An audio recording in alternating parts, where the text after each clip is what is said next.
Well, it was funny because you were like, hello. No, I said, well, hello. Well, hello. All right, here we go.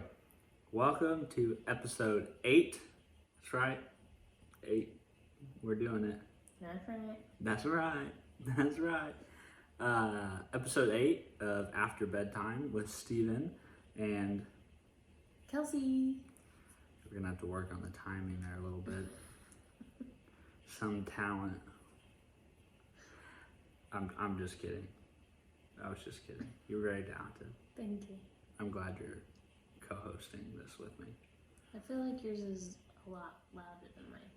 Well, yeah, mine's going to show up louder because I'm talking. We're actually back in episode 8 with a little bit of new technology. So we've had some production issues, haven't we? Mm-hmm. Yeah, some podcast amateur mishaps. Last week it was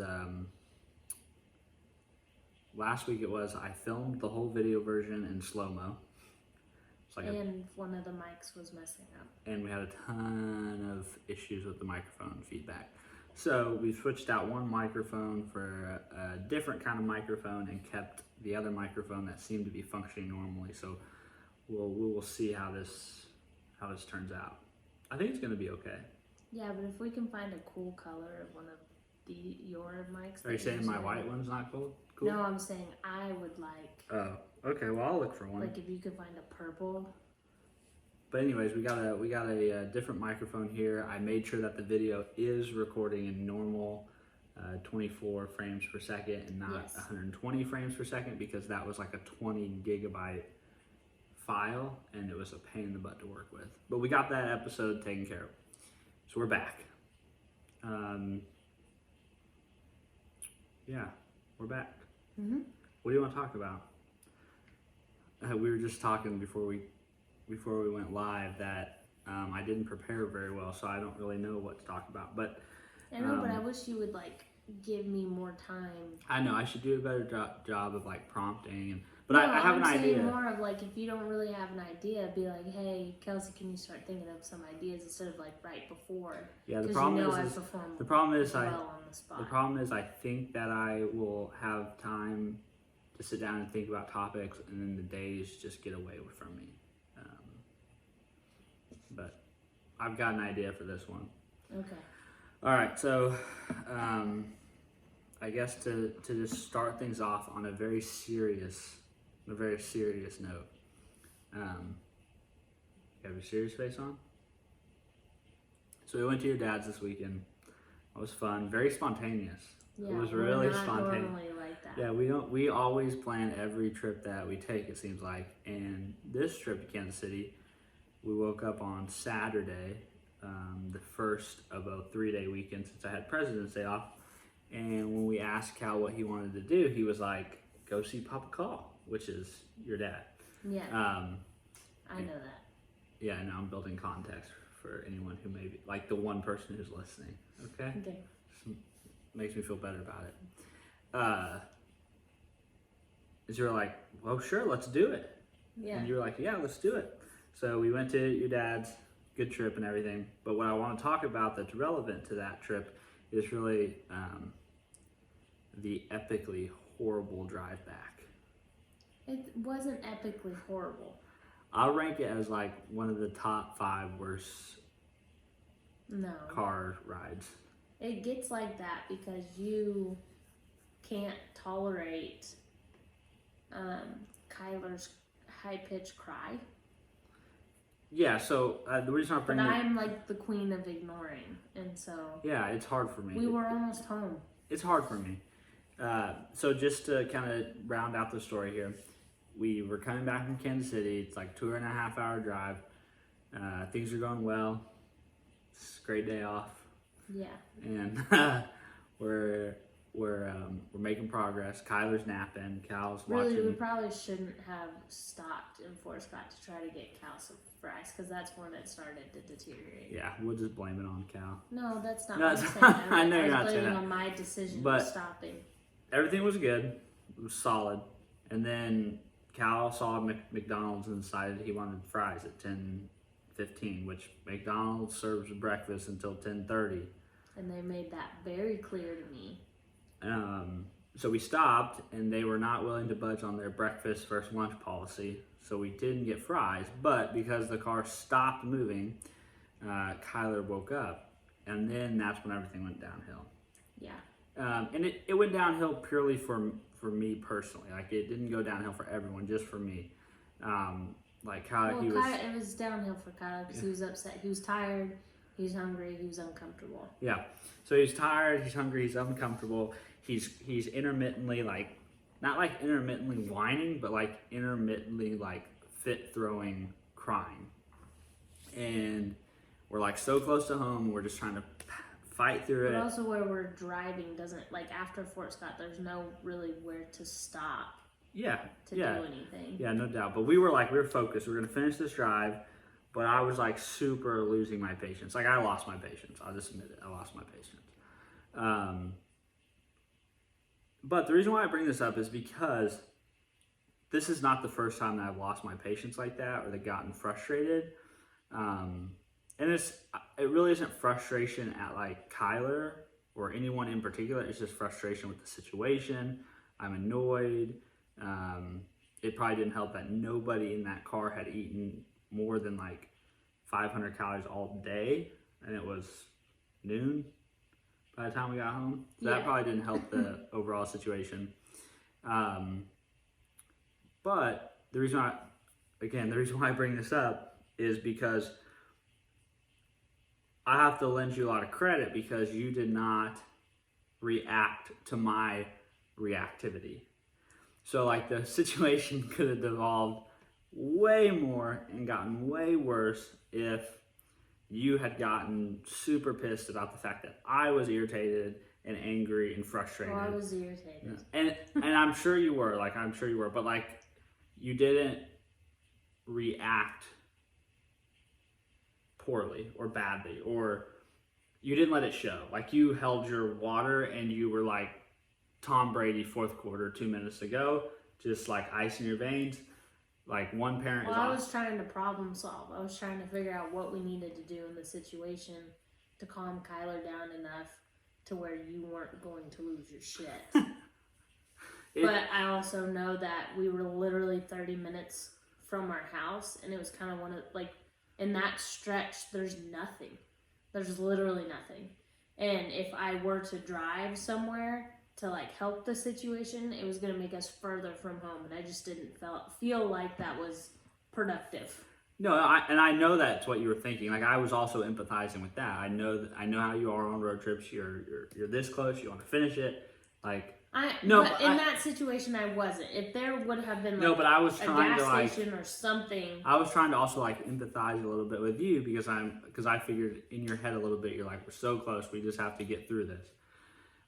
That being said, obviously, I personally grade myself as a failure in that situation. But the fact that you were able to be Tom Brady-like in a parenting situation like that was so important because it prevented the situation from continuing to escalate.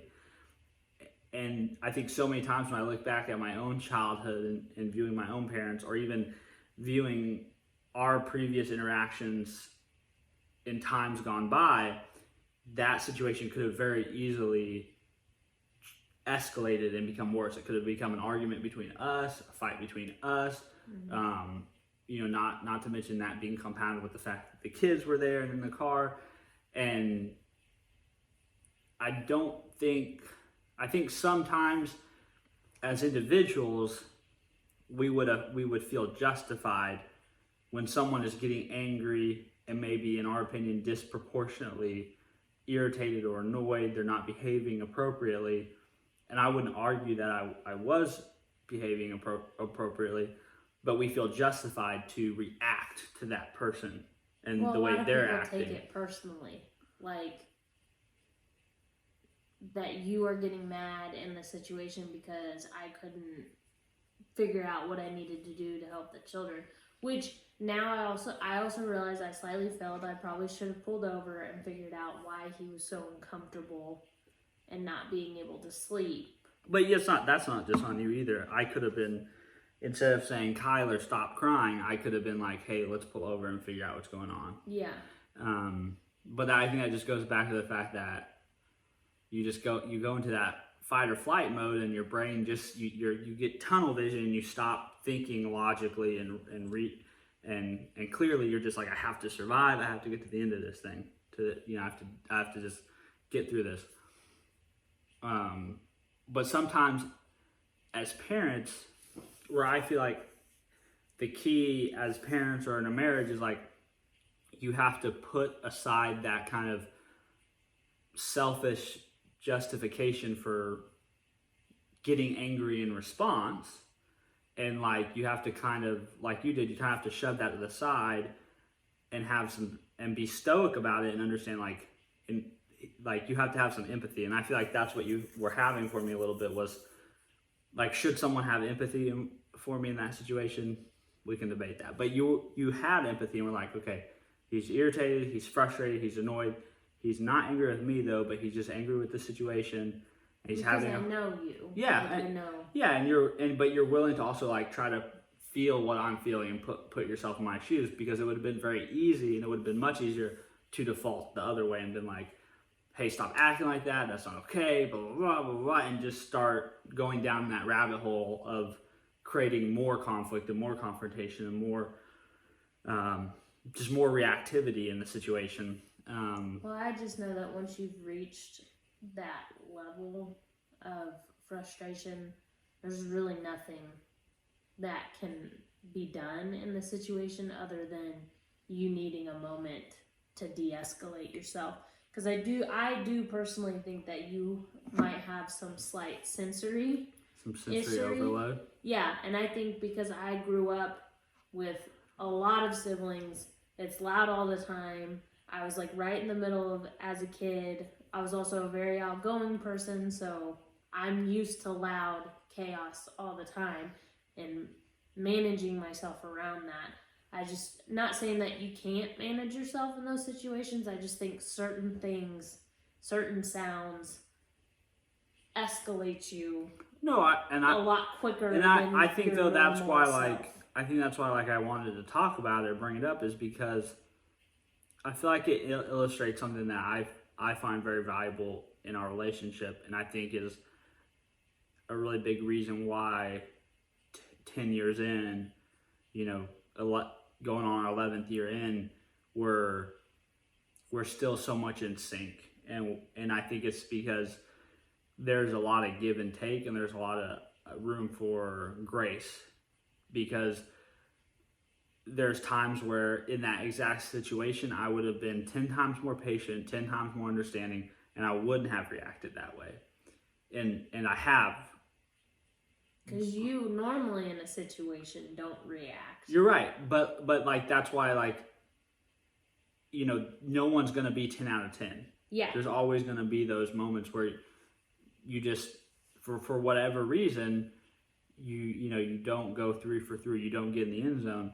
And in those moments, it's really important to have a teammate that's not gonna make you feel even worse or cause the situation to get worse. Instead, they're gonna try to understand you, work through the situation, give you space, give you time to work through whatever it is that you're working through, and just prevent something from becoming a bigger situation than it needs to be.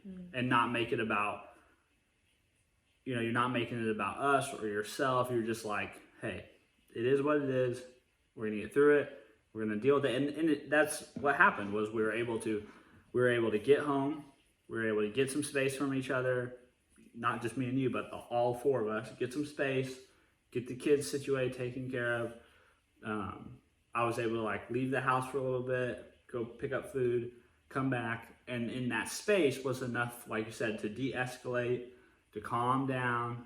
And well, that's why I kind of was like, you need to go get a yeah, space. and that's good. And like, again, like that good teammate that's like not necessarily like forcefully like, you need to straighten up, but kind of like trying to nudge you in the direction of like, hey, you need to sort through this, you need to figure this out, maybe you should do this, maybe you should do that. just kind of helping you, being that true partner. And I don't know, I don't think I saw that modeled enough in my parents' marriage, probably. And I'm not sure I see that modeled enough in a lot of adult relationships. So maybe in the moment I didn't appreciate it as much as I should have, but after the fact, after it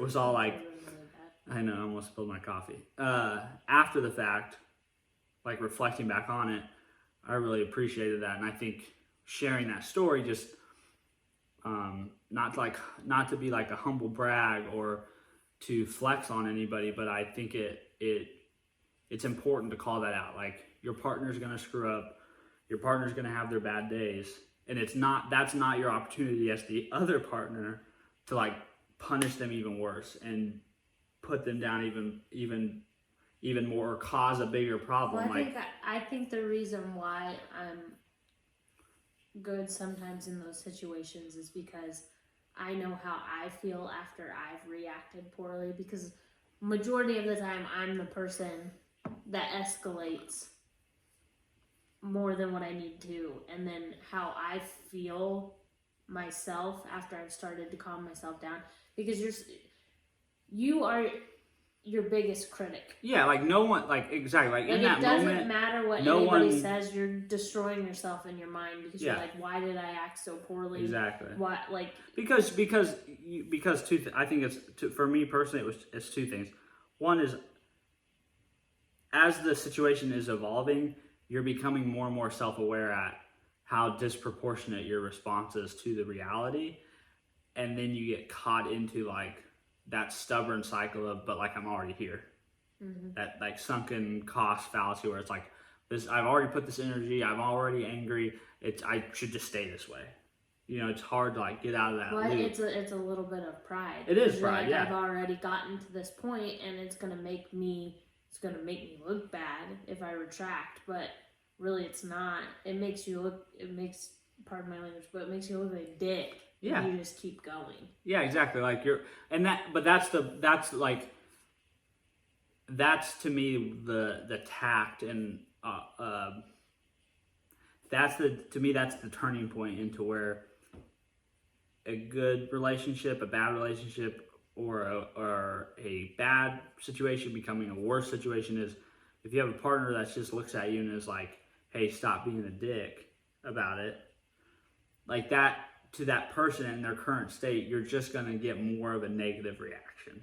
Whether that's right or wrong, you're just playing into where that person already is, versus being the bigger person and having that, or being that partner that's going to, okay, you're obviously in the middle of a storm and I'm going to be your rock at this time. Yeah. So I'm not going to react to you. I'm not going to engage with you. I'm just going to continue to reassure you that it's not a big deal. Relax. We're going to get through this.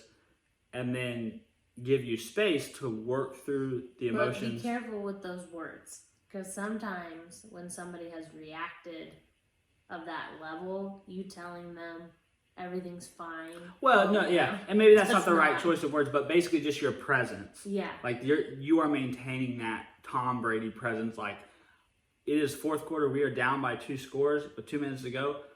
This is a bad place to be, but I'm not gonna. Somebody else on the team is rocked by this. The rest of my team is losing their composure. I'm gonna be the person that holds their composure, and I'm gonna be that teammate that refocuses us, redirects us, so that all my other teammates can recompose themselves and focus back on the goal, which is a football analogy for what kind of I felt like that was your role. That was the role you played, and that's why we were able to work through that positively, and it didn't become a negative event. It was like, because to your point, I didn't need anyone to tell me, hey, you're acting poorly. I already knew that, right? And part of all that whole storm is you're already upset with yourself, you're upset with the situation, you're frustrated, you wish you could rewind the clock and do it differently and react differently, but you can't, and then that's even more frustrating. And so you just need that space to be like, okay, calm down, let go of your ego, check out, you need to apologize, And then on top of that, also you being receptive to my apology and extending that grace. But I would like to point out, because you're making me sound like I was a saint in the situation. In my head, I was livid and I was so upset with you. And then as soon as you left, I was like, I mean, I was like, how dare he act like that? Like, I mean, I was totally like letting it out. I'm not a saint in the situation. I just held it together because I knew it wasn't gonna help. But that, I know, and that's what I mean is like, I'm not saying that to have that feeling, that justification of like tisk that you want to do to your partner when they behave poorly or not what you deem to be good. That's natural, right? That's average. That's good. But what's going to make you great, what's going to make your relationship better, what's going to make your communication better is then not falling into the easy path. Deciding, okay, I'm feeling these feelings right now. They are not productive, though, to this situation. So I'm going to go the opposite way. Yeah. But the biggest thing is that, but you did come home. You did apologize. You apologized to everyone. You made it clear to make a point to apologize to Kyler, even though Kyler didn't really get what was going on. Belly, he had a full belly. He was all nice. The world was right again. Totally happy again. And you came and hugged me. And I would say Kelsey 6 years ago probably would not have like allowed you to hug me or something like that, because I would have wanted to stay angry. But I also do know now that the best thing in those situations, even if I'm still upset of how it all went down, the best thing was for Cal and Kyler to see it escalated in the car and it de-escalated when we got home, and now everyone is okay. Everyone apologized. Everyone made it clear that it was okay, and then we moved on from it. Like, not. Well, and that's why I mean it really is that. So I'm pretty sure growing up, like my parents weren't together long enough for me to like see them as a couple together. Like I don't even remember them really together, but I know a lot of times I only saw escalation and not really the come back down part. And I think that's why that's why to me that's something I really value is that give and take, because again, it would be very easy to then want to emotionally punish your partner when they have finally come to their senses, recognize they're wrong, and now they're trying to atone. Right? It would be the very average thing to do would be like, oh, great, he figured it out. Well, I'm going to stick it to him more. That was not okay. Blah, blah, blah. I know you can't apologize. Blah, blah, blah. You know what I mean? It would be very easy. That would be a very easy response. And I think that also reflects like maturity and growth and how we communicate, that now I can work through those things, calm down, come to you and apologize. And then you can extend back that grace and understanding, both from a place of like wanting to demonstrate what that looks like for our kids, which is awesome.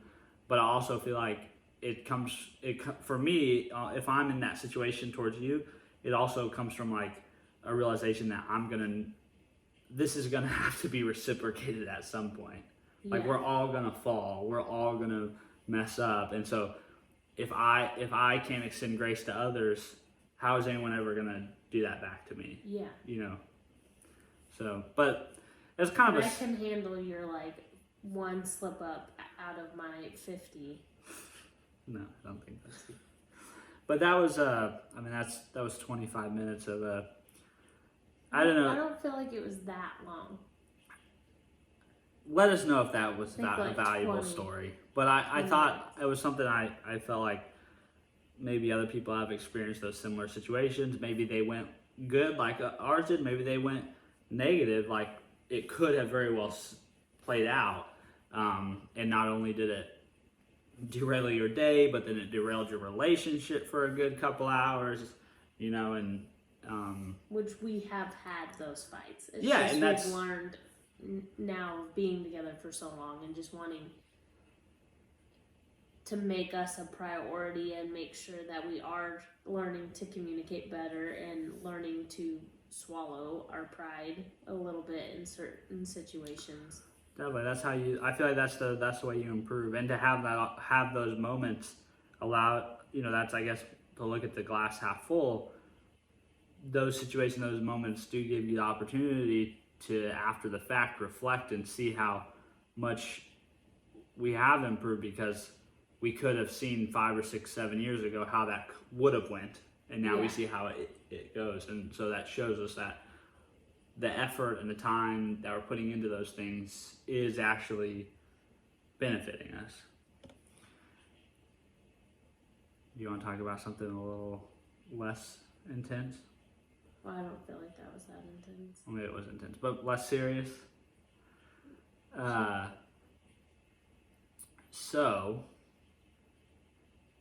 I have no idea. Well, I mean, the last episode we did mention that our air conditioning was making a sound. I don't know if it was actually heard or not during it. No. Last episode we let them in about how, like, it was going to be the compressor and all that stuff, and so they got it fixed. Yeah. Brand new AC unit, not just the compressor. Yeah. Brand it's new. Really great. It's awesome. It's kind of loud though. Super loud. The best part about it is we didn't have to pay for any of it. Yeah. And also it's like, it seems to be working better. Like, I didn't realize how hard our old one was working.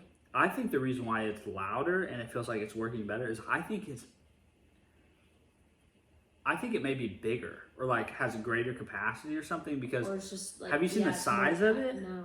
It's like a good 2 feet. Like, it takes up less footprint, but it's taller. So I don't know if it's necessarily mean it's bigger. Yeah, that's what I mean. So I'd have to measure it and I'd have to know what the other one was, but it looks bigger. So I'm wondering, well, maybe this thing's just got more horsepower. The air filter area is bigger. It's slightly bigger than the old one. So I mean, it's a good possibility that it could be slightly bigger and a little bit more efficient. Maybe we'll see some cost savings on our electricity I would love to hear it, because I don't hear it running as much. There's a good portion of the day, which also is slightly sucky in the situation. Like, it's amazing that our landlord got it fixed very quickly, which we have an amazing landlord, love him to death. But you know the rent's gonna go up. No. Like, I gotta get my few grand back for that AC unit. You're making me lose my train of thought. Because winter is like our month. Like, I mean, not our month, like our season, to where... Yeah, because we keep our house super cold. Yeah. So in the winter months, we're picking up cost savings because it shouldn't have to work hard, because we keep it real low. Now I kind of feel like we got it at the tail end of winter, and so we're not going to really see... We may still, we'll see. I mean, these are the kinds of things as adults. Like, we are full-fledged adults now, because we are excited about getting a new AC unit and the cost savings on our electricity bill. That's what we're excited about. I'm saying, with how big this place is, we should not be paying There's as lots much to as look we forward pay to as you get older. on our electricity bill. Lots Just to look saying. forward to. It is a lot to look forward to when you get excited about those things. And our deadbolt broke. It's like we lived here for however long we've lived here. 6 years. 6 years now. Everything's like, okay, it's all gonna break now, all at once. But I think that's just normal house maintenance stuff. Like, he had to replace our sprayer on our sink, which technically that broke like the first week that we got here. I was just so scared to tell him that we had broke it. We're good tenants though. We don't complain a lot. We pay on time every month. We're pretty easygoing. Just as long as you don't kick us out, we're good. But he's also very easygoing, so I think that's a why good the relationship is great, is because I have now noticed that he really doesn't mind me contacting him and being like, hey, we're having this issue, and he just, like, he'll get around to it. And what do you think that is? Like, do you think that, like, we were over-parented? Because I actually remember, like, the first time you moved out on your own. And, like, I remember how, like, you were like still concerned with like getting permission to do stuff, or like worried about getting. Oh, that brought me so much anxiety. And no, just the thought of it really didn't bring me anxiety. It was more of kind of funny. Like I had those slight feelings of like a pit in my stomach when I would go out later at night. It's the same feeling you get like when you're worried about whether your parent is going to approve of what you're doing or not. And it was always so funny because I would get in the car with like Dallas to like go get a late dinner or something like that, and I would have that sinking pit in my stomach where you're like, I'm gonna get caught that I'm out late, and I'm I live on my own. I think that both of us just have too healthy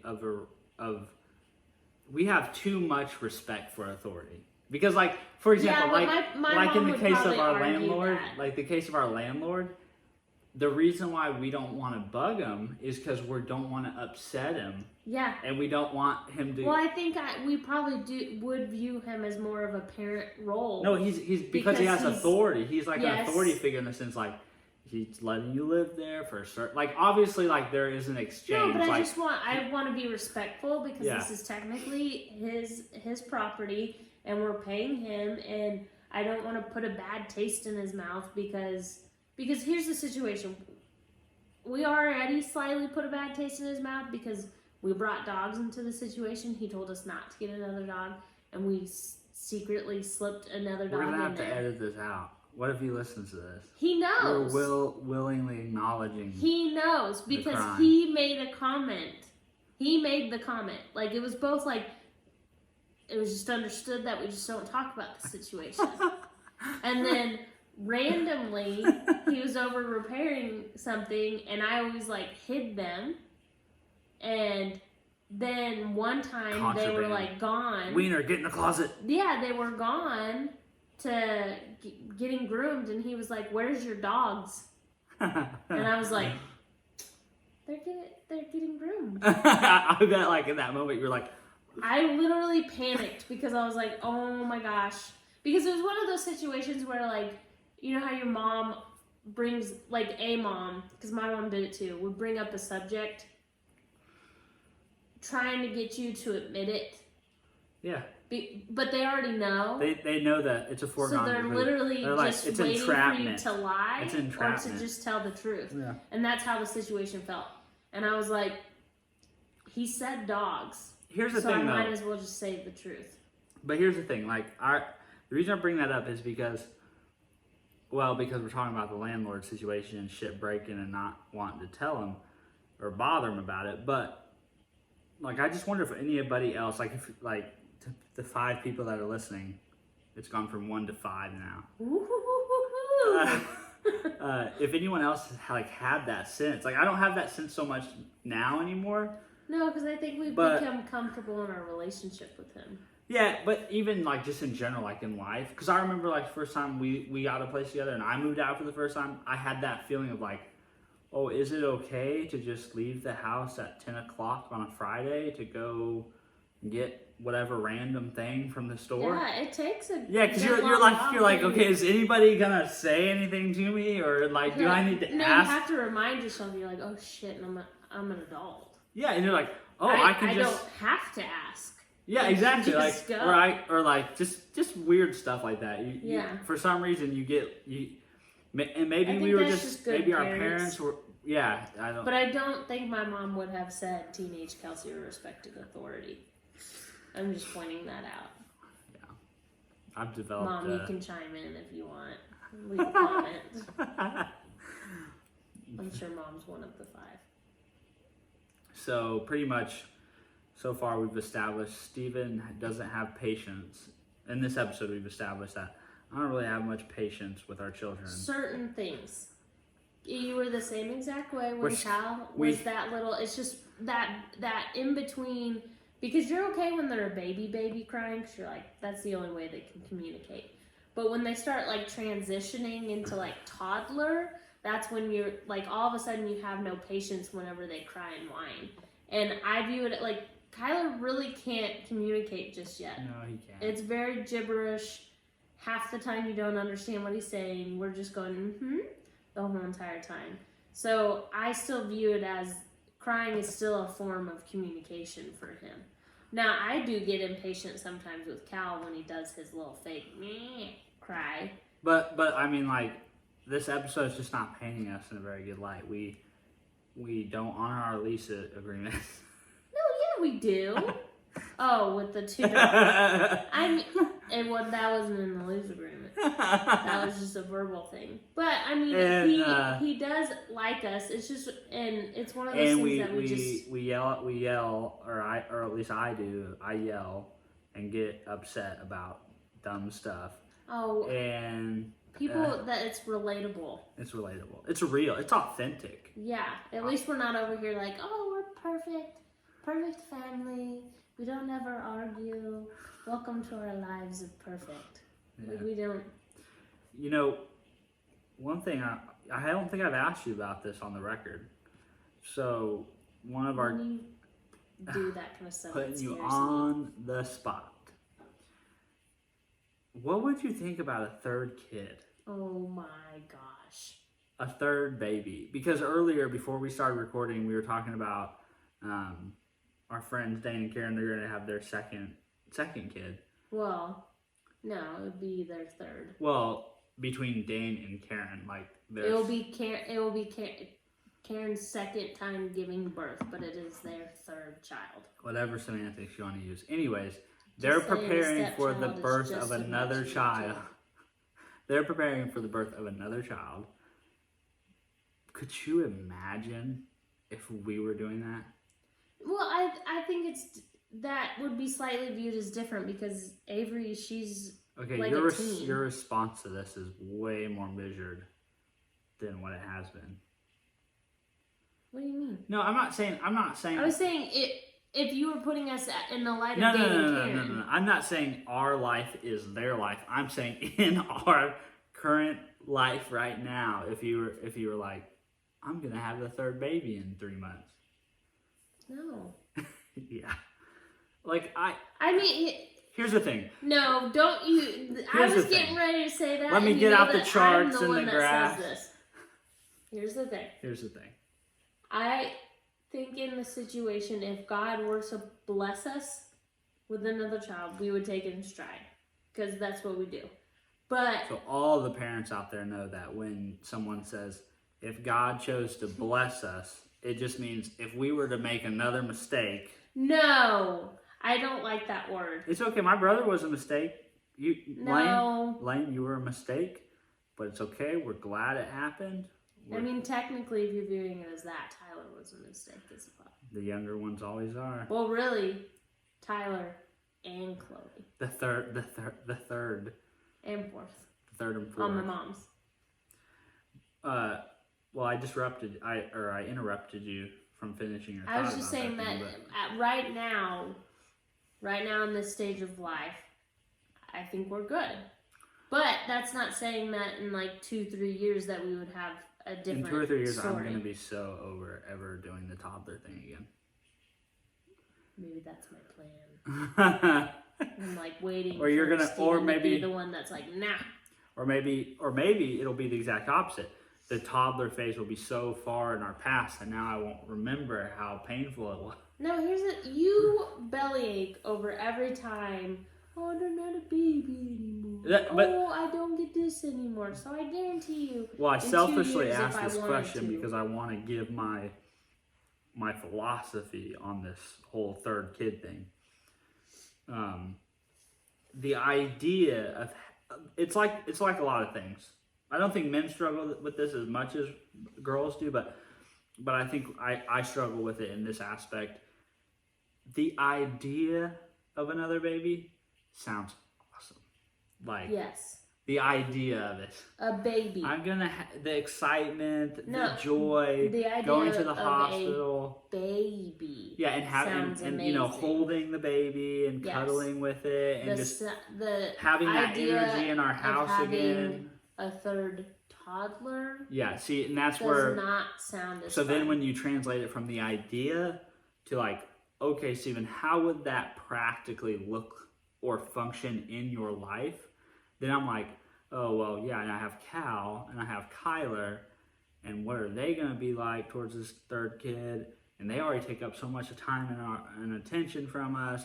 And there's two of them. Now there's three of them. Where are we going to put it? The cost. Like, then it's like. Because then we would be buying 3 different types of diapers instead of 2. And that's like insane to me because I've been researching of how long it takes a kid to be able to not pee overnight. And because I'm like ready to not have to have Cal in a diaper anymore.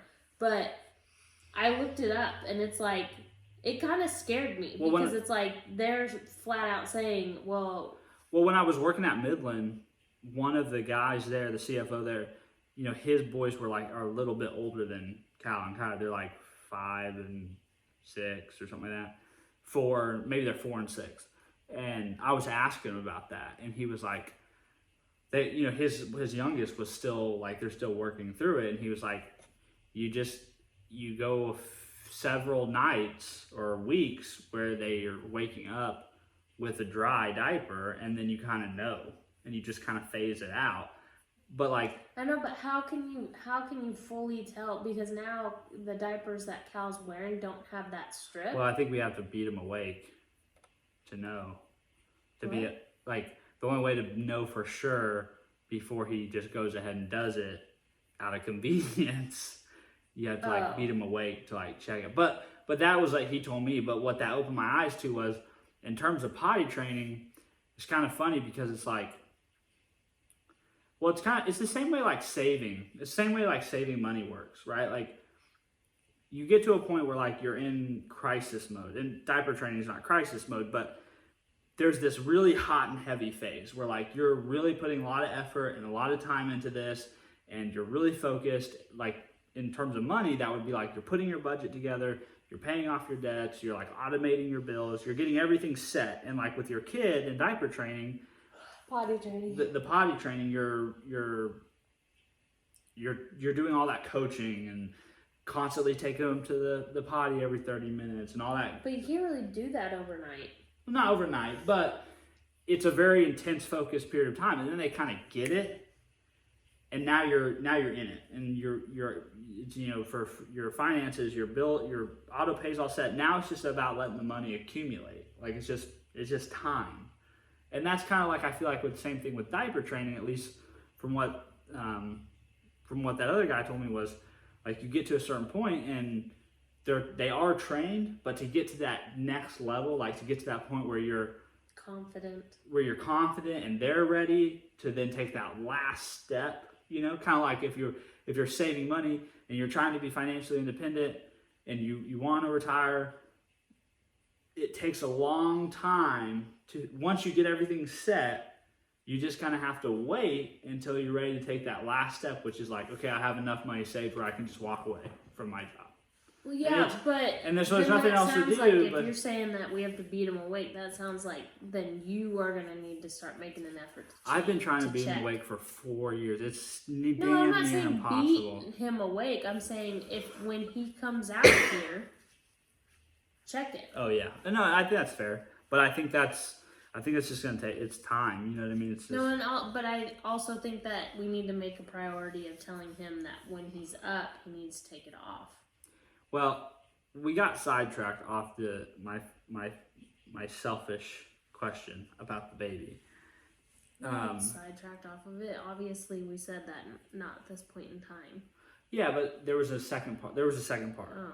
The second part of my whole kid thing is, the first thing was the idea. I think it's really important when you have an idea about something, try to then take the idealistic version out of your mind and try to put the practical version in your mind. Yeah. I think it'll save you a lot of grief. But then the second thing is, here's my theory on people.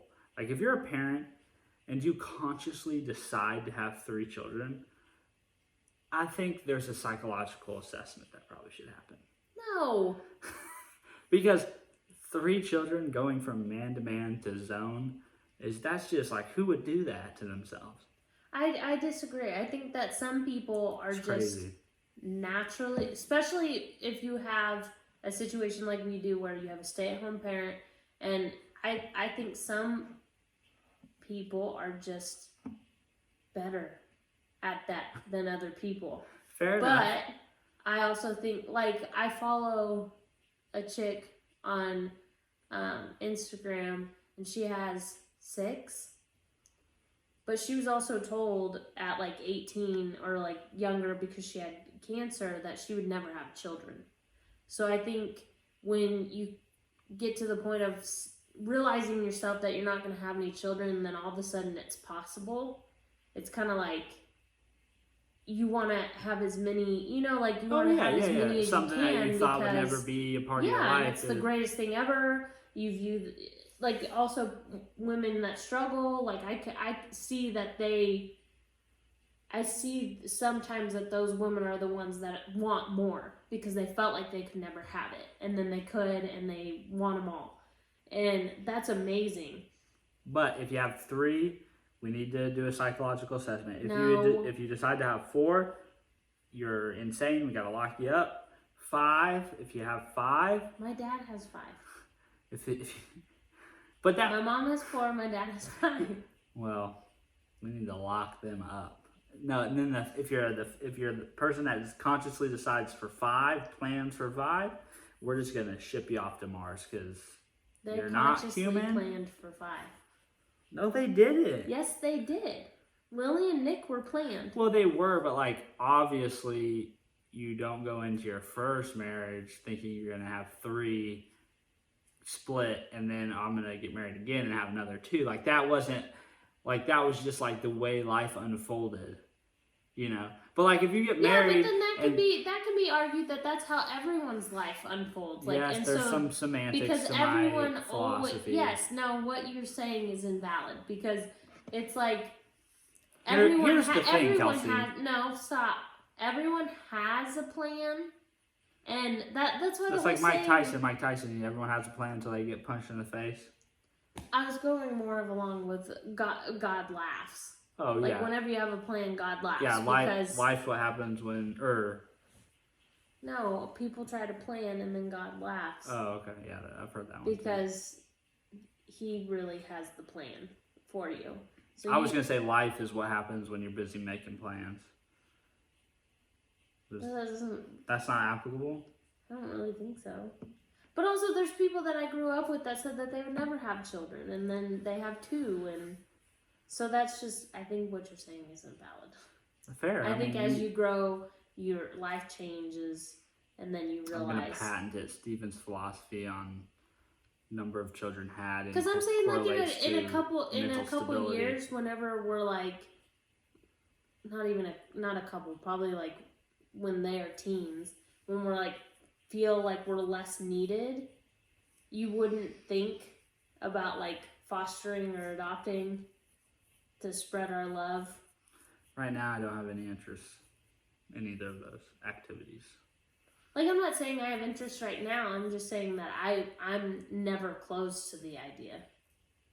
Yeah, I'm not going to say no, but like if you ask me right now, no, I don't. Then I'm just going to be one of those crazy animal ladies that just fosters all of these kittens. I guess not kittens because you're allergic, but fostering all these puppies. And it doesn't sound like we'll all the animals we bring to this home become super neurotic. No. Here's the thing. I have one more topic that let me get out the charts and the graphs and present you a case. I think Opie became neurotic because Rowan was already neurotic. I think. You hear that, Rowan? You ruined Opie. No. Ropey. Rowan, you ruined Ropey. You said it again. I know.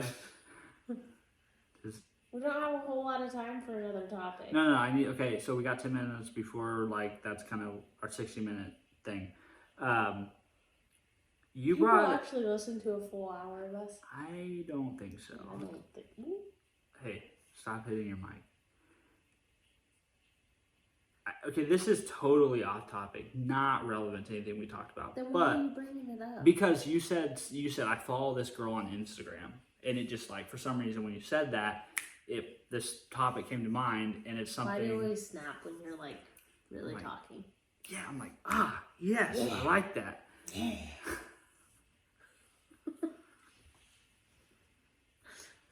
You don't want to talk about this? No, go ahead. Okay. My feelings are hurt now. I'm sorry that you feel that way. You said you follow this girl on Instagram, and it made me think of this. I think we talked about this previously at some point in time, maybe. I don't know. People knock our digital lives for being highlight reels, right? Like people will say, "Oh, but you don't know what's going on in the real life." Like that's just what they post. I see truth in that. See, okay, so, I'm not saying that. But I also think that as we grow in this digital age, people are becoming more open and actually sharing their true life. Which I think is good. I would argue, and that's where I'm going to be a little contrarian in this, that's why I wanted to bring this up, is I see the point people are making about the negative effects of social media and how people can PR their lives and they can edit things and they basically can share what they want with the world, all the good and hide all the bad. My argument, though, to that is, how is that any different than your mother dressing you up in your Sunday best, very sternly telling you, don't bring up that one thing when we're here at these people's houses, or don't use those words that you know you're not supposed to use? What's the difference between all the PRing and social editing that our parents would do to us and that we do as we live our lives? Like, I don't just show up to work in like my sweats and a stained t-shirt and like just. Wouldn't that be amazing? You know what I mean? Like, if you like, honestly, if we're gonna knock people in their digital life for not showing no filter and hair messy and all this superficial crap that people are judging what's authentic and what's not authentic based on, how authentic are we? Be honest, how authentic do we really live our real lives? Well, I also think that like people say that because people probably say that because they are disappointed with some aspects of their life, and it upsets them to see that somebody's life could be that happy, or that if somebody's traveling, they're upset that they don't get to travel, and so they're like, well, obviously not all of that person's life is perfect. Well, yeah, no, but nobody's life no is one perfect. is, and again, like, how's that any different than going out to dinner and seeing a happy couple sitting across from you having a great time, throwing back drinks and living it up, but secretly behind closed doors, it's a shit show, and you have no idea, but you're judging your relationship in relation to their relationship, but it's one of those things where I just feel like sometimes we're not taking an honest look at, we're just demonizing the new thing or the new way people are living instead of. I think a lot of people demonize it though. But that's it's such a common knock that people use against it. It's like, Steven, it's literally just their way of being like, of making themselves feel better in the situation. Of knowing that everyone's life isn't perfect kind of makes you be like, okay, I'm not the only one that has struggles. It is nice when people who are like social media famous do kind of show that every once in a while, because it kind of just sets that reminder that it's like,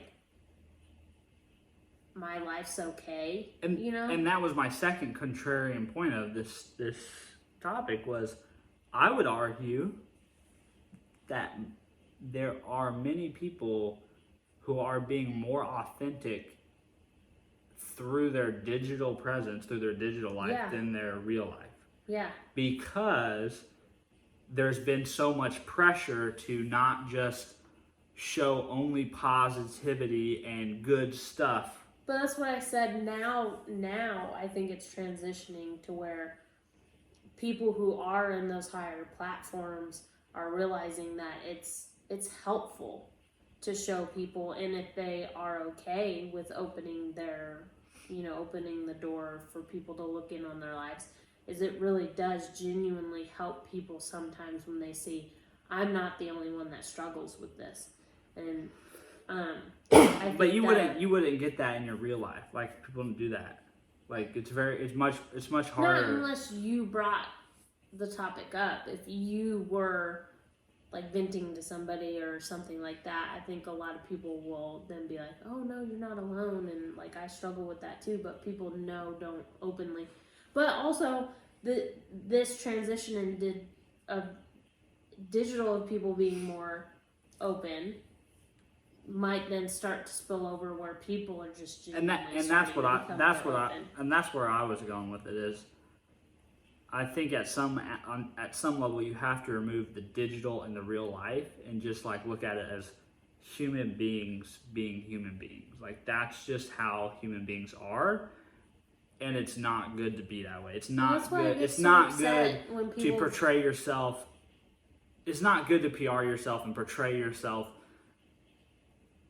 all in one light. Yeah. You know, I don't think that helps build deep, meaningful relationships in any area of your life. I don't think it's a good way to influence others. So, if anything, I just think that's where I feel like we have to get away from, oh, this digital life's ruining us. It's not. This is just how humans are. I've always been this way. In me watching Shonder's, he made a comment of, it's amazing and it does great things when it's used properly. Yeah, it's like a tool. But every aspect of life, everything can be used the wrong way. It's just, this is just another tool to help people. Because I mean, like, billboards are not a big, huge thing anymore. Like, when I'm driving down the road, I don't pay attention to all these billboards on the side of the road. But if I see one of the people that I like watching on YouTube talk about a product that they like, it does intrigue me to go and check out what that product is. I just think that now, like YouTube and whatever the cool kids are on, the TikTok. All the platforms that everyone's on, if they do slight ad commercial type things, like, that doesn't bother me because it actually intrigues me, because if they genuinely like the product, then I might want to check it out. Well, I very much appreciate you letting me scratch that itch as our last topic. Is there anything you feel like needs to be said before episode 8 ends?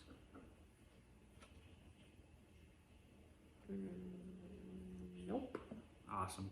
Well, at least this time Cal stayed in bed the whole episode. Yeah, but if he wants to make a guest appearance, I don't think it. Yeah, every now and again it's cool. So yeah, thanks for listening. We had fun once again. We hope you enjoyed it, and we will talk to you guys next time. Are you gonna sign off? Oh, good night. Night.